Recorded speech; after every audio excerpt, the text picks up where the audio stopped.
Hai teman-teman, apa kabar? Semoga kalian sehat ya. Hari ini kita belajar tentang getaran, gelombang, dan indera pendengaran. Sebelum kita memulai pembelajaran kita berdoa dulu ya. Bismillahirrahmanirrahim. Rabbi zidni ilma warzuqni fahma. Amin. Semoga pembelajaran kita hari ini diberikan kemudahan dan kelancaran oleh Allah Subhanahu wa Ta'ala. Amin. Oke, tujuan pembelajaran kita hari ini pertama untuk mengidentifikasi getaran, gelombang, dan bunyi dalam kehidupan sehari-hari.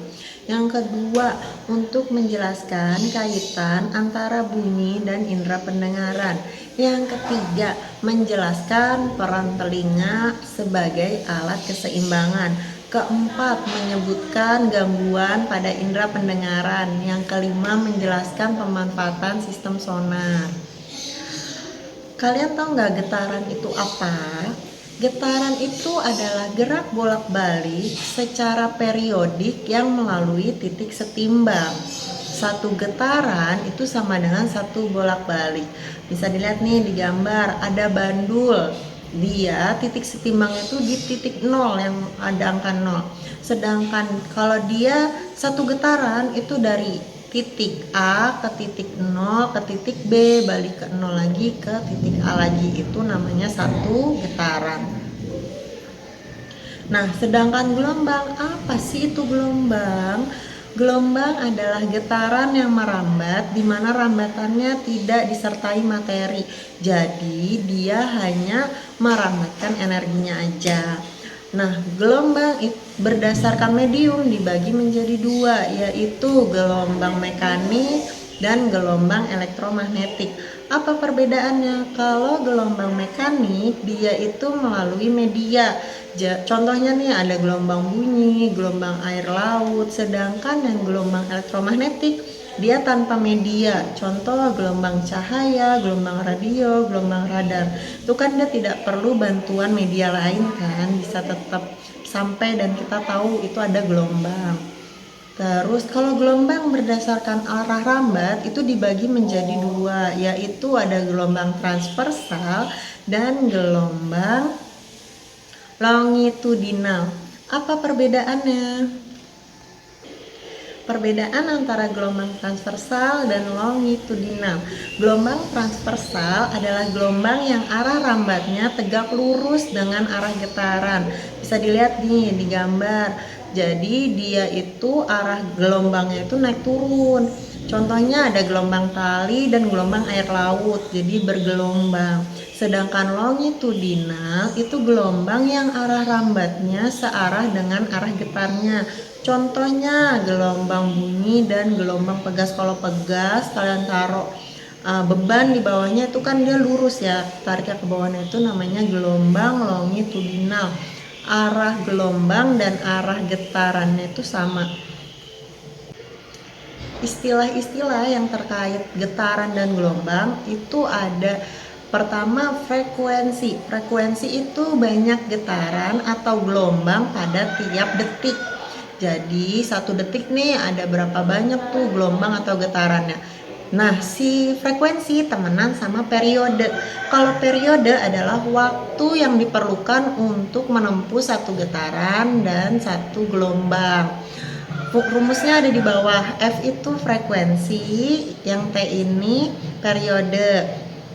Yang F frekuensi itu berarti banyak gelombang dibagi dengan waktu, sedangkan frekuensi waktu tempuh dibagi dengan banyak gelombang. Terus yang ketiga ada amplitudo. Amplitudo itu apa? Amplitudo itu simpangan terbesar suatu getaran terhadap kedudukan setimbangnya. Yang keempat ada panjang gelombang. Nah, ini lambangnya disebutnya lambda ya. Panjang gelombang itu panjang jarak antara dua puncak gelombang yang berdekatan atau dua dasar gelombang yang berdekatan. Panjang gelombang disebut juga satu gelombang penuh. Apa tuh satu gelombang penuh? Nah, lihat ya gambar yang di bawah ini. Kalau dia gelombangnya transversal, maka satu gelombang penuh itu sama dengan satu bukit dan satu lembah. yang atas sama yang bawah. Sedangkan kalau gelombang longitudinal itu dia satu gelombangnya itu ada yang rapatannya satu, renggangannya satu. Jadi disatuin itu namanya satu gelombang penuh. Terus yang kelima ada cepat rambat gelombang. Cepat rambat gelombang itu jarak yang ditempuh gelombang dalam suatu selang waktu. Nah, rumusnya apa? Sama V sama dengan lambda per T, atau V sama dengan lambda dikalikan F. Nah, di sini kecepatan bisa juga jadi jarak tempuh dibagi oleh periode atau jarak tempuh dikalikan frekuensi. Nah, ini contoh soal ya. Seandainya gelombang air laut melaju di samping kapal dengan kecepatan 50 meter per second. Jarak antar bukit dan lembah gelombang tersebut berurutan 10 meter. Berapa frekuensi gelombang tersebut? Berarti kan yang diketahui pertama kecepatan dong, kecepatannya itu 50 meter per second. Nah, yang kedua itu ada jarak antar bukit dan lembah. Nah, jarak antar bukit dan lembah bisa lihat nih di gambar. Misalnya satu itu B, yang satu itu D. Antara B dan D itu kan berarti dia itu baru setengah gelombang kan, makanya si jarak antar bukit dan lembah ini dikalikan 2, maka besarnya nanti panjang gelombangnya 20 meter. Terus ditanyanya frekuensi, kalian bisa pakai rumus yang tadi yang V sama dengan lambda dikalikan frekuensi. Berarti kalau kita nyarinya frekuensi tinggal dibalik aja. Frekuensi sama dengan cepat rambat dibagikan panjang gelombang, berarti 50 dibagi 20 sama dengan 2,5 Hz. Lanjut ya, sekarang kita bahas tentang bunyi. Apa sih itu bunyi? Bunyi adalah hasil benda yang bergetar dan merambat melalui zat perantara. Apa syaratnya terjadi bunyi? Nah, ada 3. Pertama, harus ada sumber bunyi yang bergetar. Yang kedua, ada zat perantara nih. Contohnya bisa lewat benda padat, terus benda cair ataupun gas.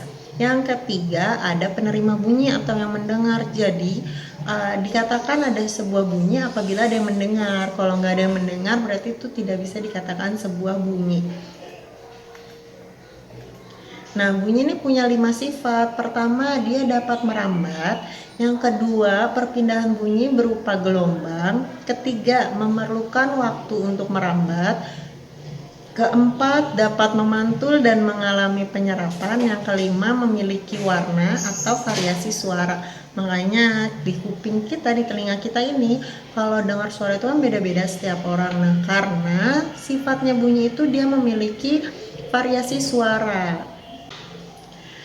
Bunyi berdasarkan pantulan dibagi menjadi 3, yaitu ada nada, ada desah, dan dentum. Apa sih perbedaannya? Kalau nada, dia itu bunyi jumlah getarannya tiap second teratur, contohnya pada alat musik kan teratur. Sedangkan desah, bunyi yang frekuensinya tidak teratur, contohnya angin, air, dan suara motor, itu kan nggak teratur, beda-beda. Nah, yang ketiga ada dentum. Dentum itu bunyi yang berangsung singkat dan sangat kuat. Contohnya apa? Bisa bom, bisa juga suara tembakan. Terus bunyi juga bisa nih dibagi menurut frekuensinya. Dia dibagi menjadi 3, yaitu ada infrasonik, audiosonik, dan ultrasonik. Apa perbedaannya? Kalau infrasonik, dia itu bunyi yang frekuensinya di bawah 20 Hz. Nah, yang bisa dengar itu biasa binatang kayak jangkrik, anjing. Jadi dia tuh peka terhadap suara. Sedangkan kalau audiosonik, dia itu frekuensinya antara 20 Hz sampai 20.000 Hz. Biasanya ini kita bisa mendengar itu antara 20 Hz sampai 20.000 Hz. Jadi ini rentangnya manusia untuk mendengar. Yang ketiga ada ultrasonik. Ultrasonik itu bunyi yang frekuensinya lebih dari 20.000 Hz. Nah, ini cuma ada di lumba-lumba dan kelelawar. manfaat dari gelombang ultrasonik kan dia cuma bisa didengar oleh lumba-lumba dan kelawar ya. Ternyata gelombang ultrasonik ini juga dimanfaatkan di bidang industri buat pencampuran susu biar homogen, biar tercampur dengan sempurna. Juga bisa digunakan untuk pencampuran logam. Terus yang ketiga juga bisa untuk mematikan kuman pada makanan kaleng. Jadi si gelombang ultrasonik ini digunakan untuk mematikan kuman-kuman di makanan kaleng. Terus dia juga bisa digunakan di bidang kesehatan. Contohnya dibuat USG, ultrasonografi. Nah, ini untuk melihat organ di dalam tubuh manusia. Yang ketiga di bidang pertahanan. Nah, biasanya digunakan untuk alat sonar. Fungsinya buat apa? Jadi sebagai detektor untuk mengetahui keberadaan kapal selam.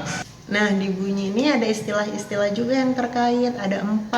Pertama ada cepat rambat bunyi, yang kedua ada frekuensi bunyi, ketiga resonansi bunyi, yang keempat ada pemantulan bunyi.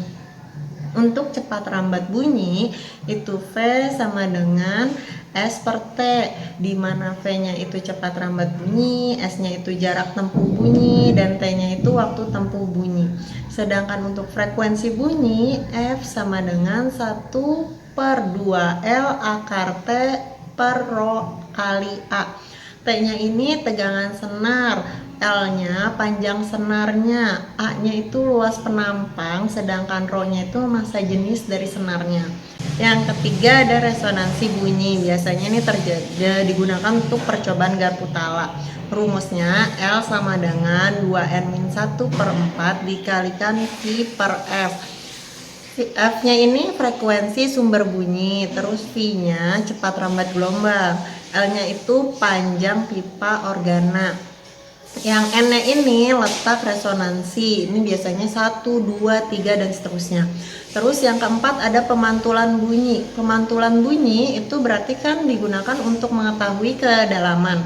Biasanya digunakan untuk mengetahui kedalaman. Nah, jadi rumusnya itu H sama dengan F dikali T per 2. Nah, F-nya ini kecepatan bunyi di dalam air, terus T-nya itu waktu bolak-balik, H-nya ya berarti dia untuk mengukur kedalaman laut, berarti satuannya nanti meter ya.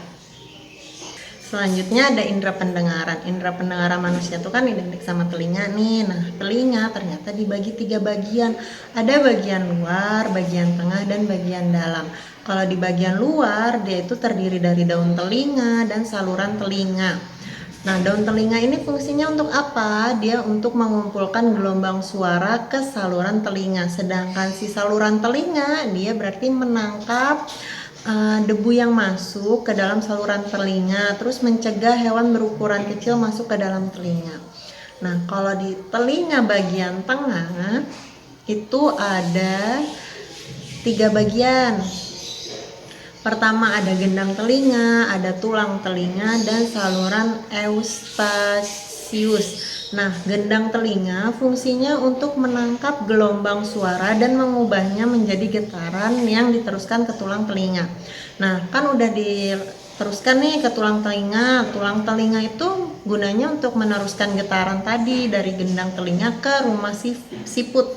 Terus yang ketiga ada saluran eustasius. Nah, ini fungsinya untuk menghubungkan ruang telinga tengah dengan rongga mulut atau faring.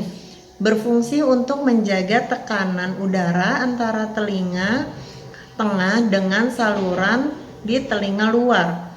Terus tekanan udara yang terlalu tinggi atau terlalu rendah disalurkan ke telinga luar dan akan mengakibatkan gendang telinga tertekan kuat sehingga dapat robek. Jadi ternyata kalau gendang telinga seseorang robek itu dikarenakan tekanan udaranya tidak seimbang, bisa dia terlalu tinggi, bisa juga dia terlalu kecil. Nah, yang ketiga bagian dalam telinga ini ada 2, ada rumah siput atau koklea dan saluran gelang, disebut juga labirin. Koklea bentuknya itu spiral mirip rumah siput. Di dalam koklea terdapat organ kortil yang merupakan fenoreseptor. Nah, organ kortil ini berisi ribuan sel rambut yang peka terhadap getaran. Nah, kalau udah kena nih di rambut-rambut itu, atau sel rambut itu, maka terjadi getaran yang akan diubah menjadi impuls saraf ke dalam sel rambut. Kemudian diteruskan oleh saraf ke otak. Yang kedua ada saluran gelang atau labirin. Nah, dia ini terdiri atas saluran setengah lingkaran yang berfungsi untuk mengetahui posisi tubuh atau alat keseimbangan. Selanjutnya gangguan pada indera pendengaran. Pertama ada radang telinga. Radang telinga tengah biasanya terjadi karena ada bakteri atau virus. Contohnya nih virus influenza. Dia masuk dari rongga mulut melalui saluran eustasius. Terus yang kedua ada otosklerosis. Nah, ini terjadi karena tulang sanggurdi menjadi kaku dan tidak dapat bergerak secara leluasa. Yang ketiga ada penyakit menaria. Nah, ini penyakit menahun yang menyebabkan penderita merasa mendengar bunyi dengung secara tiba-tiba dan sering. Terus yang keempat ada tuli konduktif. Nah, kalau tuli konduktif ini dia ketidakmampuan mendengar karena gangguan pada transmisi suara ke kornea.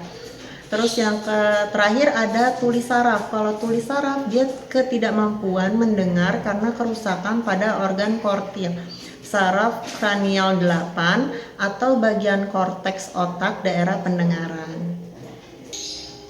Sekian untuk materi getaran, gelombang, dan indera pendengaran. Semoga kalian bisa dengan mudah memahami materi ini ya. Untuk menutup pembelajaran kita hari ini, kita tutup dengan doa kafaratul majelis. Subhanakallahumma wa bihamdika asyhadu alla ilaha illa anta astaghfiruka wa atubu ilaik. Wassalamualaikum warahmatullahi wabarakatuh.